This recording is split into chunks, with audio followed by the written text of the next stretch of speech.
हाय, स्वागत है तुम्हारा और गुजराती चैनल पर। और जिन लोगों को गुजराती समझ में नहीं आती ना, उन लोगों के लिए मैंने हिंदी चैनल बनाई है, तो हिंदी पे यही वीडियो आपको देखने को मिल जाएगी। तो वहाँ पे आप देख लेना, स्क्रीन पे मैं मेंशन कर दूँगी और फोटो भी लगा दूँगी ताकि आपको समझ में आ जाए। તો તમે જોયું હશે લાસ્ટ વિડીયોમાં આપણે અહીંયા સુધી પહોંચી ગયા હતા। તો અહીંયાથી આગળ જાશું ને તો અહીંયા પહેલાં એક કુંડ આવી જાય છે ને અહીંયા આખી ફરતે એક જગ્યા છે। આ કુંડનું નામ ગોમતી કુંડ છે અને એવું કહેવાય છે, આમાં લખેલું છે આગળ કે અહીંયા કૃષ્ણ ભગવાને ગોમતી માતાને પ્રાર્થના કરી હતી કે તમે અહીંયા બિરાજમાન થાઓ, એટલે ગોમતી માતા અહીંયા કુંડના રૂપમાં અહીંયા બિરાજમાન થયા હતા, કેમ કે એમના શિક્ષક હતા, એ બારે સ્નાન કરવા જતા હતા તો એ નાવામાં બહુ વાર લાગી જતી હતી એટલા માટે। પણ હવે અહીંયા અંદર જાઓ અલાઉડ નથી, તો તમે દૂરથી જોઈ શકો। અને આની અંદર છે ને કાચબા પણ હતા, પણ હું ઝૂમ કરીને દેખાડવાની ઘણી ટ્રાય કરી પણ એમાં આવતા જ નહોતા। અને હા, એક વસ્તુ હું પહેલાં જ અહીંયા એડવાન્સમાં કહી દેવા માગું છું કે આ બધી વસ્તુ ઉપર છે ને કાચ લાગેલો છે અને તડકો અત્યારે બહુ જ હતો, તો એના લીધે છે ને કાચ ઉપર બહુ જ ઇફેક્ટ આવે છે ને, તો સરખી રીતે કવર નથી થતું પૂરેપૂરું પિક્ચર। તમે જોઈ શકો છો એમ છે ને રિફ્લેક્ટ બહુ વધારે પડતું જ કાચમાં થઈ રહ્યું છે તડકાના લીધે। તો તમને જો અગર જોવામાં ઇન્ટરેસ્ટ હોય તો લાસ્ટ સુધી જરૂરથી જોઈ લેજો। એમ તમે બને ત્યાં સુધી ટ્રાય કરી છે કે સરખું હું દેખાડી શકું જેટલું બને એટલું, પણ કાચ ઉપર ઇફેક્ટ આવે છે, બપોરનો સમય છે, તડકો છે, તો હું એમાં તો બીજું કંઈ ના કરી શકું। તો મેં મારા તરફથી 100% ટ્રાય કરી છે, જેટલું મને આવડ્યું છે એ પ્રમાણે મેં બનાવવાની ટ્રાય કરી છે, ઠીક છે।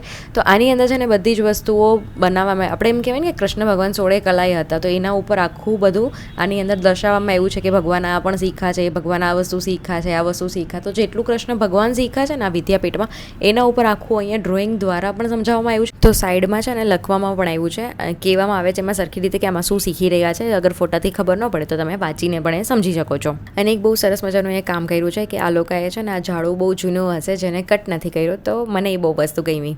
અને કૃષ્ણ ભગવાન છે ને આપણા બધું જ શીખી રહ્યા છો, તમે જોઈ શકો છો, નાનામાં નાની વસ્તુથી લઈને મોટા મોટી વસ્તુ, બધી જ વસ્તુઓ કૃષ્ણ ભગવાને શીખી છે। એવી જ રીતના છે ને આજના સમયમાં બધા માણસોએ બધી વસ્તુ શીખવી બહુ જરૂરી છે, કેમ કે અત્યારે માણસો શું કહે છે ખબર છે, છોકરીઓ છે તો છોકરીઓના કામ કરે, છોકરા છે એ છોકરાના કામ કરે, કેમ કે છોકરાઓને અગર કામ કરવાનું કહે તો એ ઘરના કામ નહીં કરે, એ એમ કહેશે કે એ તો છોકરીઓ કામ કરે, છોકરાઓ થોડી કહેશે। અને છોકરીઓ જો બહારના કામ કરવા માંગશે તો એમ કહેશે કે એ તો છોકરાઓના કામ છે બહારના, એ તમારે ન કરવાનું, એ તમે ઘર સાચવીને બેસો।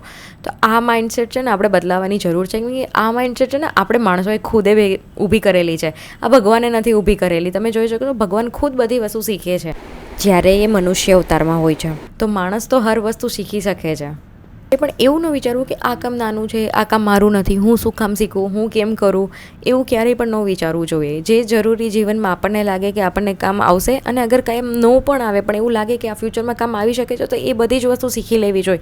અને આજના સમયમાં તો ટેકનોલોજી કેટલી વધી ગઈ છે, તો તમે આજના પ્રમાણમાં જોવા જાઓ તો તમે ઘણું શીખી શકો છો, કેમ કે હર જગ્યાએથી છે ને જ્ઞાન તો મળે જ છે તમને। તમારામાં બસ કેપેસિટી હોવી જોઈએ કે એને એક્સેપ્ટ કરવાની, કે તમે એ વસ્તુ શીખી શકો છો, એ વસ્તુ ગ્રહણ કરી શકો છો, તમારી અંદર તમે બદલાવ કરી શકો છો। જ્યારે એ વસ્તુ આવી જશે ને ત્યારે એ વસ્તુ મહત્ત્વની છે કે ત્યારે તમે બધું દુનિયામાં શીખવા માંડશો અને એક્સેપ્ટ પણ કરવા માંડશો। જ્યારે એવું વિચારશો ને કે મને તો બધી જ વસ્તુ આવડે છે, મને તો બધી જ વસ્તુની ખબર છે, ત્યારે જ સમજી લેજો કે તમને કાંઈ ખબર નથી, તો જ તમે એ વસ્તુ બોલી શકતા હોય। કેમ કે જે જ્ઞાની વ્યક્તિઓ હોય ને એ ક્યારેય પણ એવું નહીં બોલે। આપણા સંત સાધુ અગર તમે જોયા હશે કે કોઈ મહાન વ્યક્તિઓ તમે જોયા હોય ને તમારા જીવનમાં, તો તમે જરૂરથી એવું સાંભળ્યું હશે કે એ લોકો ક્યારે એમ નહીં બોલે કે મને બધી જ વસ્તુની ખબર છે, મને બધી જ વસ્તુ જાણું છું, એવું ક્યારેય પણ નહીં બોલે। એમ જ બોલશે કે હા, નવી નવી વસ્તુ અમે શીખી છીએ, હજી અમે નવી વસ્તુ જાણી છીએ, હજી કંઈક ને કંઈક અમે જ્યારે પણ ફરી પાછો ઇતિહાસ ખોલી ત્યારે અમને ફરી પાછું નવું કંઈક જાણવા મળે છે। આ શબ્દ એના મોઢે તમે જરૂરથી સાંભળ્યા જ હશે। તો બસ મારું તો કેવું એવું જ છે કે તમારે જીવનમાં બધી જ વસ્તુઓ શીખવી જોઈએ, અને સારી વસ્તુઓ શીખવી જોઈએ, એ પણ ઇમ્પોર્ટન્ટ છે, કેમ કે ખરાબ વસ્તુઓ પણ શીખવા માટે ઘણી છે, એને તમારે ઇગ્નોર કરવું જોઈએ, કેમ કે આપણા ભગવાન પણ એવું ક્યારેય ખરાબ વસ્તુઓ શીખતા નથી અને નથી કહેતા કે એવું તમે શીખો।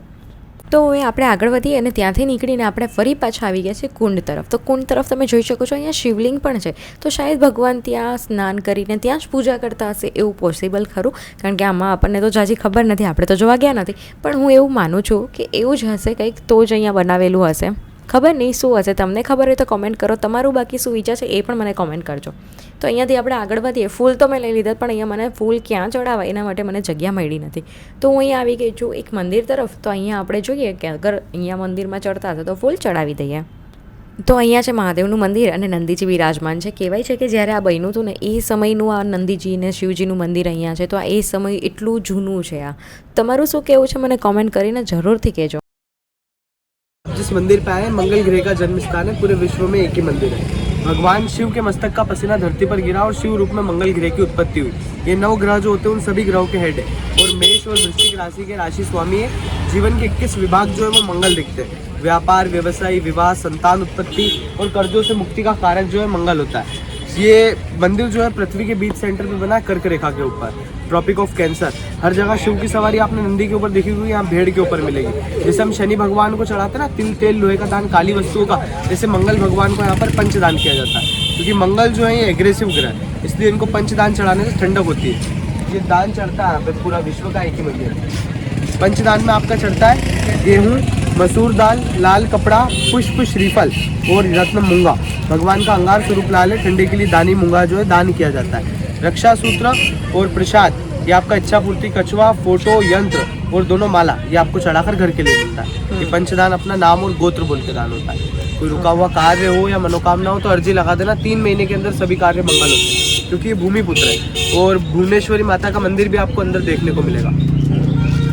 અહીંયાથી તો પ્રસાદ લઈને આપણે આગળ વધી અને જેમ તમે સાંભળી લીધું હશે આખી સ્ટોરી એ પ્રમાણે આ મંગળ ગ્રહનું મંદિર છે અને અહીંયા પૂજાઓ થઈ રહી છે. તમારે અગર કોઈ પણ વસ્તુની કે મંગળ ગ્રહની તમને કોઈ તકલીફ હોય તો તમે અહીંયા પૂજા કરાવી શકો છો. તો મંદિર તરફ આગળ વધી અને જોઈએ તો આ સરસ મજાનું મંદિર છે. અહીંયાથી એનો ગેટ આપેલો છે અને આખું મોટું મંદિર છે. તો પહેલાં તો આપણે અહીંયાથી અંદર જઈશું, ત્યાંથી આપણે સીડી પકડશું. સીડીથી તમે જોશો ને તો આપણે પાછું સીડી જ ચડવાની છે, પણ અહીંયા બંધ કરવામાં એવું છે. અહીંયા લોકો જે પૂજા વગેરે કરવા બેસતા હોય ને એ લોકો અહીંયા બેસે છે અને પૂજા કરાવે છે. જેમ કે તમે જોઈ શકો છો અહીંયા ઘણા લોકોની પૂજાઓ ચાલુ છે. અહીંયાથી આપણે ઉપર જઈશું ને તો આ રીતનું આખો કોરિડોર આવે છે, મતલબ શું કહેવાય જગ્યા આવે છે, સ્પેસ એક એક્સ્ટ્રા. અહીંયાથી પૂરું અહીંયાથી બંધ છે તો તમારે ફરીને જવું પડશે. તો અહીંયાથી બેસવાની પણ જગ્યા આપી છે અગર બેસવું હોય તો. અને અહીંયાથી આપણે આગળ વધીએ તો અહીંયાથી ફરતા ફરતા પૂરા મંદિરના છે ને બધી બાજુ ભગવાનના મંદિરો આપેલા છે, અલગ અલગ જગ્યાઓના, અલગ અલગ મતલબ અલગ અલગ જગ્યાના અલગ અલગ મંદિરો આપેલા છે, અલગ અલગ ભગવાનના.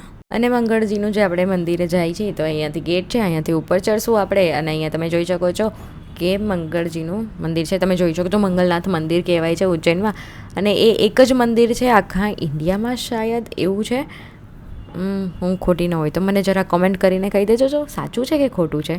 બારેથી જોયું હતું ને ત્યારે તો એવું લાગતું હતું કે એકદમ ખાલી છે, ફટાફટ દર્શન થઈ જશે, હમણાં 10-15 મિનિટમાં જઈને હું આવી જઈશ, મને તો એવું વિચાર્યું હતું મેં. પણ જ્યારે હું અંદર પહોંચીને ફાઇનલી જે મંદિર છે ત્યાં, ત્યારે મને ખબર પડી કે અહીંયા તો બહુ બધો ટ્રાફિક છે. અને મને અહીંયા લાગી ગઈ હતી 2 કલાક. સિરિયસલી આટલી લાઇનમાં પણ મને 2 કલાક લાગી ગઈ હતી, કેમ કે અહીંયા બધા પૂજા ને એવું બધું કરતા હોય ને તો બહુ વાર લાગતી હતી. કેમ કે કોઈને કોઈ બ્રાહ્મણની સાથે કંઈ વાતચીત કરતા હોય, કંઈ પૂછપરછ કોઈને કરવી હોય તો એ કરતા હોય. મેં પણ પૂછ્યું હતું, મતલબ કે મેં પૂછ્યું હતું જસ્ટ કે આ લોકો શું કરે છે અંદર, કારણ કે મારા માટે તો સાવ નવું હતું. કેમ કે આ જો વ્હાઇટ જે ચડાવે છે શું હતું મને બધું જાણવું હતું. એટલે હું આ જે અહીંયા બેઠા છે ને વ્હાઇટ કલરનો કોટ પહેરીને એની સાથે વાત કરતી હતી કે આ બધું શું પ્રોસેસ કરે છે અહીંયા. તો એ બધું જાણ્યા પછી હું બહાર આવી ગઈ હતી. ત્યાં એક બીજું મહાદેવનું મંદિર હતું, ત્યાં મેં પૂજા કરી. ત્યાંથી અહીંયા બીજા મહાદેવનું મંદિર હતું અને માતાજીનું મંદિર હતું. ત્યાંથી હું નીકળી, ત્યાં પણ મેં દર્શન વગેરે કર્યું અને ત્યાંથી હું નીકળીને આવી ગઈ હતી પાછળની સાઈડ. અને પાછળની સાઈડ આ જે એક દીદી છે ને બહુ જ સરસ હતા, મારી સાથે ઘણી બધી વાતો કરી હતી અમે લોકોએ. છે ને મસ્ત વ્યૂ દેખાય છે, તમે જોઈ શકો છો. હમણાં હું તમને છે ને આખો સરખો વ્યૂ દેખાવું, તમે જુઓ કેટલું મસ્ત લાગે છે. એમ થાય અહીંયા બેઠા જ રહી, પણ અત્યારે તડકો છે ને એટલે બેસવાનું તો બહાર જરા આપણે મન ના થતું, પણ જો થોડો પણ તડકો ન હોત ને તો અહીંયા બેસવાની બહુ મજા આવી જાય. તો અહીંયાથી આપણે થશું રિટર્ન. અહીંયા પણ એક મંદિર, અહીંયા ઘણા બધા મંદિરો છે આવી જ સેમ છે ને. મંદિરોની જગ્યા ઉપર જાઓ ને એટલે તમને છે ને બહુ બધા મંદિરો જોવા મળી જાય. મંદિરની અંદર મંદિર, મંદિરની અંદર મંદિર અને ઘણી બધી જગ્યાએ મંદિર. તો ત્યાંથી આપણે નીકળશું. અહીંયા રેસ્ટોરન્ટ પણ છે, અગર તમને ભૂખ લાગી હોય તો તમે ખાઈ પી શકો છો. અહીંયા પ્રસાદ પણ મળે છે અને ફ્રૂટ ને એ બધું નારિયેળ પાણી પણ મળે છે, તો તમે એ પણ અહીંયાથી લઈ શકો છો. તો આપણે ફટાફટથી જશું પાછા, કેમ કે આપણે જ્યાંથી પ્રસાદ લીધો તો એમને કહેશું કે મને આ એક બેગમાં આપી દે, તો એ મને બેગમાં આપશે. એના રિક્ષાવાળા ભાઈ બહુ સરસ મજાના હતા, એમને મને બહુ સારી રીતે બધી જ જગ્યાએ દર્શન કરાવેલા હતા. મેં આ રિક્ષા બાંધેલી હતી બાય ધ વે પૂરા દિવસ માટે, કે મને જેટલા પણ આ બહારની સાઈડના જેટલા પણ મંદિરો છે ને એ બધા મંદિરે મને દર્શન કરવા લઈ જાય. તો સાથે સાથે આપણે પહોંચી ગયા છીએ બીજી જગ્યાએ, તો ફટાફટથી આપણે ત્યાં અંદર જઈશું. અંદર જઈને અહીંયા માતાજીનું મંદિર છે અને અહીંયા છે ને ઘણા બધા મંદિરો છે બહારની સાઈડ. જેમ કે ઉજ્જૈનમાં કેમ હું ચાલીને, જે તમે આગળના વિડીયોમાં જોયું હશે કે હું ચાલીને જ ઘણા બધા મંદિરોમાં દર્શન કરવા વહી ગઈ હતી, એવી રીતના એની બહાર પણ ઘણા બધા મંદિર છે જ્યાં તમારે જવું જોઈએ. મને અગર એ કાર્ડ મળી જશે ને તો હું એનો ફોટો અહીંયા લગાવી આપીશ, જેથી કરીને તમને થોડો આઈડિયા આવી જશે કે કેટલા મંદિર મંદિરની આજુબાજુમાં છે અને કેટલા મંદિરની થોડા દૂરમાં આવે છે, તો હું મેન્શન કરી દઈશ. અહીંયા ફટાફટથી તમે જોઈ શકો છો આ રીતની રેલિંગ હતી, ત્યાંથી આપણે અંદર જઈશું અને ત્યાંથી એક મહાદેવનું મંદિર હતું, ત્યાં પણ દર્શન કરી. અહીંયા પણ પૂજા વગેરે થાય છે, શેની થાય છે મને નથી ખબર, પણ અહીંયા પણ પૂજા થતી હતી. તો ફટાફટથી પાછળ એક ઘાટ હતો, અહીંયા પણ જો શિવજીનું મંદિર આવી ગયું. જોયું મંદિર બહુ બધા છે શિવજીના અહીંયા. તો અહીંયાથી ફટાફટ આપણે ઘાટ બાજુ જઈશું. હું નીચેની તરફ જતી હતી, ઘાટ જ કહેવાય ને. હા, તો અહીંયાથી છે ને પાછો એક રસ્તો બીજો પણ હતો, તો મેં કીધું ચલો ત્યાંથી પણ જોઈ લઉં હું શું છે. તો અહીંયા પણ પાછા શિવજી દેખાઈ ગયા. ત્યાંથી આપણે જઈશું બીજી બાજુ. તો ત્યાંથી બીજી બાજુ પાછું ઓર એક મંદિર મને મળી ગયું. તો આપણે અહીંયા પણ દર્શન કરી લઈએ. માતા પાર્વતીજીનું મંદિર છે એવું આમાં લખેલું છે, તો એ પ્રમાણે આપણે અંદર જઈશું અને દર્શન કરશું. અંદર મસ્ત મજાનું ડેકોરેશન કરેલું હતું અને માતાજી હતા, તો ત્યાં પણ મેં પગે લાગી લીધું સારી રીતે. અને ત્યાં પણ શિવજી હતા, તો મેં એમને પણ પગે લાગી લીધું. એક મહાકાલેશ્વર ઉજ્જૈનના દર્શન કરવા આવી હતી, સાથે સાથે કેટલા બધા શિવજીના દર્શન કરી લીધા, કેટલા બધા માતાજીઓના દર્શન કરી લીધા. તો મને તો બહુ મજા આવી દર્શન કરીને. તો ત્યાંથી આપણે આગળ વધી અને જાય છે પાછળ ઘાટ બાજુ ફાઇનલી. તો અહીંયા છે ને જુઓ, આ જે દીવાનું છે ને એવું જ્યાં ઉજ્જૈનની બાજુમાં હરસિદ્ધિ માતાનું મંદિર હતું ને ત્યાં આવા જ દીવા થાય છે. અને અહીંયા પણ આવા જ દીવા રાખેલા છે. અને આવા જ દીવા છે ને ઘણી બધી જગ્યાએ અહીંયા રાખેલા છે ઉજ્જૈનમાં. એ તમને આગળ વિડીયોમાં ખબર પડી જશે. બસ અહીંયા પાછળ આવીને મેં વ્યૂ જોઈએ. જેને નાવું હોય નાહી શકે છે, પણ આ ગંધારા પાણીમાં કોણ નાહીએ, તો પણ નાવાવાળા નાહી છે.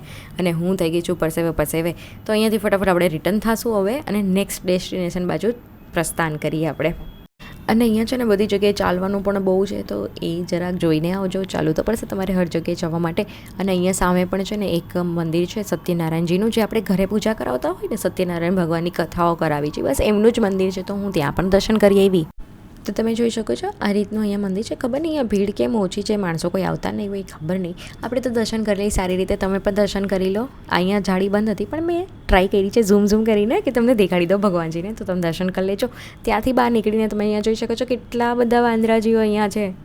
વાંદરાઓ જોઈને છે ને મને એક સ્ટોરી યાદ આવી ગઈ કે જ્યારે હું બહુ નાની હતી ને, ત્યારે હું મમ્મી પપ્પા સાથે માથેરાન મહાબળેશ્વર ફરવા ગઈ હતી ને, તો અમે લોકો ઘોડાની રાઈડ કરતા હતા. ત્યારે હું આઈસ્ક્રીમ ખાતી હતી, તો મારો વાંદરો છે ને આઈસ્ક્રીમ લઈ ગયો હતો. અને હું હજી સુધી આઈસ્ક્રીમ માગું છું, પણ મને વાંદરો આઈસ્ક્રીમ દેવા પાછું ક્યારેય આવ્યું જ નહીં. અને એની સાથે તમે જો ને અહીંયા એક નાનું વાંદરું હતું, કેવું મસ્તીનું છે. એ હજી મતલબ જન્મ થોડોક ટાઈમ થયો હશે, લીધું હશે. બહુ જ ક્યુટ નાનું એવું તમે જોઈ શકો છો. હજી બધું શીખે છે ચાલતા કરાવતા. અને એવું હજી એક પણ થોડું એનાથી એક મોટું પણ હતું, તો એ એના મમ્મીને હક કરીને બેઠું હતું. કેવું મસ્ત.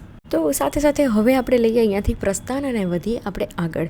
તડકો બહુ જ લાગી રહ્યો હતો, જમવાનું જરા પણ મન નહોતું થતું. તો બસ મેં તો એમનેમ જ દિવસ કાઢ્યો હતો મારો. અને ફરીને આપણે રિક્ષામાં બેસી ગયા છે. અહીંયા છે ને જેલ છે બાય ધ વે. તો અહીંયા જેલની પણ એક દુકાન છે. ત્યાં જેલમાં જે પણ વસ્તુ બનતી હોય ને એ વસ્તુઓ ત્યાં સેલ થાય છે.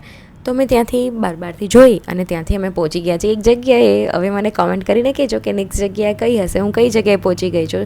કોમેન્ટ કરીને જલ્દીથી કહેજો અને મળીએ આપણે નેક્સ્ટ પાર્ટમાં. ત્યાં સુધી લાઇક, શેર, સબસ્ક્રાઈબ જરૂરથી કરજો.